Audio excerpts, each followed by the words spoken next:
Bien, le sport, il aide ces enfants, comme dans beaucoup de pathologies, parce qu'il a montré une efficacité vraiment sur la force musculaire et sur la fonction motrice. C'est-à-dire que les enfants, même porteurs de ces graves maladies neuromusculaires, même s'ils sont faibles, même s'ils ont perdu la marche, plusieurs études et de haut niveau montrent que l'activité sportive, adaptée bien sûr, permet une amélioration des fonctions motrices et de la force musculaire chez ces enfants, avec des conséquences dans la vie quotidienne. C'est ça qu'on recherche surtout, nous.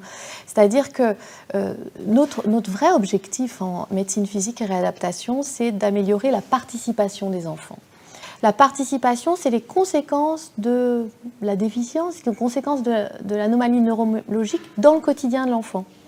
Je vais vous prendre l'exemple d'un enfant qui ne marche pas. Il ne marche pas, donc il est en fauteuil. Alors il ne marche pas parce qu'il a une paraplégie, voilà, d'origine traumatique, médulaire. Donc du coup, il va être en fauteuil. Et du coup, le fait d'être en fauteuil, ça va l'empêcher de pouvoir aller jouer au foot avec ses copains. C'est ça la limitation de participation. Il ne peut pas aller jouer au foot avec ses copains.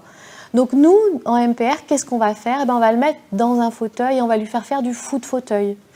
Et on va mettre les copains dans des fauteuils pour pouvoir faire du foot-fauteuil. Et donc du coup, on va avoir un enfant qui va être intégré dans son quotidien, intégré dans la vraie vie avec les enfants sains ou en situation de handicap. Je vous ai dit que le sport améliorait la fonction motrice, améliorait la force, c'est une chose, mais améliore surtout la participation de l'enfant dans son quotidien avec les siens, en fait, avec les autres enfants, qu'ils soient malades ou pas. Et ça, c'est vraiment l'objectif. Pour l'instant, c'est très difficile pour nous de mettre en place ces activités physiques adaptées. Alors on essaye de le faire en libéral, avec des moniteurs en activités physiques adaptées qui sont prêts à jouer le jeu, des parents qui sont prêts à investir de l'argent, de l'énergie. On travaille en collaboration avec eux pour monter des programmes.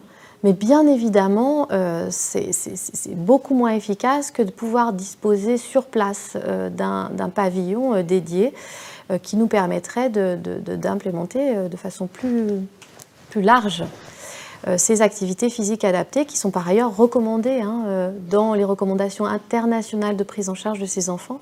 On n'a pas grand-chose à leur proposer, mais il y a des choses qui sont recommandées et l'activité physique adaptée en fait partie.